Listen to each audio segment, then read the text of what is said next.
Welcome back to the channel. Before we dive into today's deep dive, make sure to hit that subscribe button, turn on notifications, and give this video a thumbs up. Sharing this video with your colleagues or friends who are interested in global economics and politics helps us immensely. Hello, everyone. In our previous session, we looked at the U.S. Congress's oversight function and what the term responsive legislation means in U.S. politics. Today, we will analyze a more practical question. If the U.S. Congress actually pursues responsive legislation, what types of bills could emerge, and how could this impact South Korea? Many people assume if the U.S. really wants to make a law, can't they just pass it right away? However, U.S. legislation does not move that simply. In most cases, the U.S. first reviews whether the issue can be resolved through existing laws. They usually pursue new legislation only when they determine that the existing framework is insufficient. 1. Legislation to strengthen investigation and reporting obligations. The most common form of action in the U.S. Congress is not a brand new sanctions law, but rather legislation that tightens reporting requirements.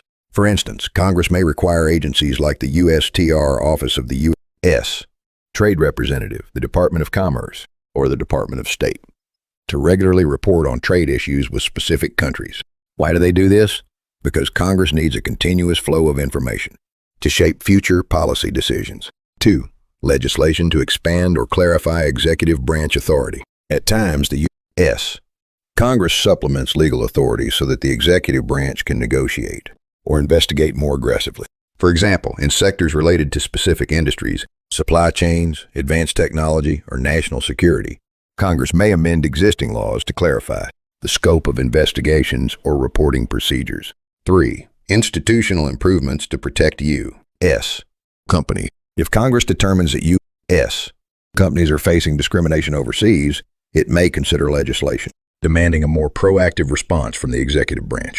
However, the specific details vary on a case-by-case basis, and Congress sometimes chooses to reinforce the use of existing trade mechanisms instead of enacting new laws.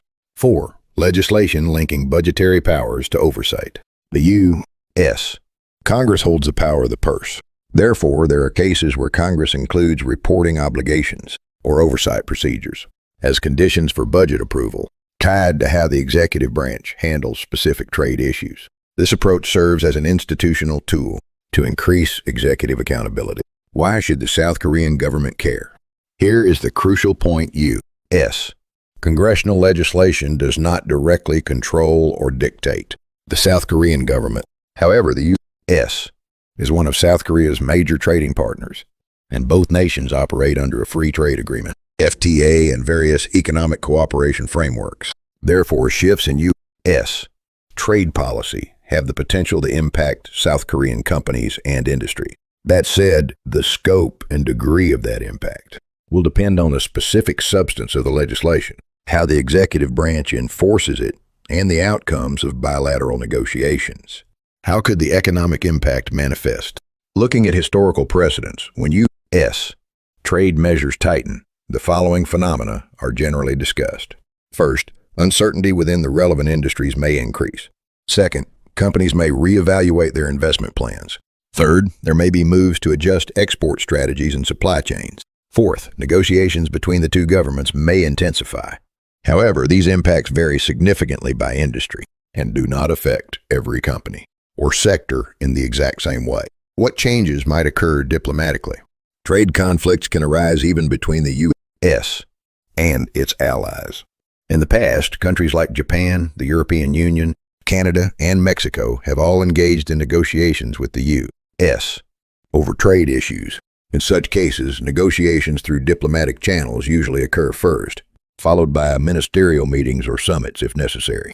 In other words, trade issues rarely lead straight to a total breakdown of diplomatic relations. Instead, nations usually attempt resolution through negotiation and compromise. What is the political significance? The fact that the U.S.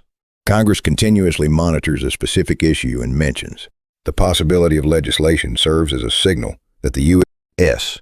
political establishment views the matter as high priority. However, actual policy changes are determined by comprehensively weighing congressional debates, the executive branch's stance, corporate feedback, and the global economic climate. Therefore, it is difficult to predict definitive outcomes based on a single report or statement alone. To summarize today's lecture, U.S.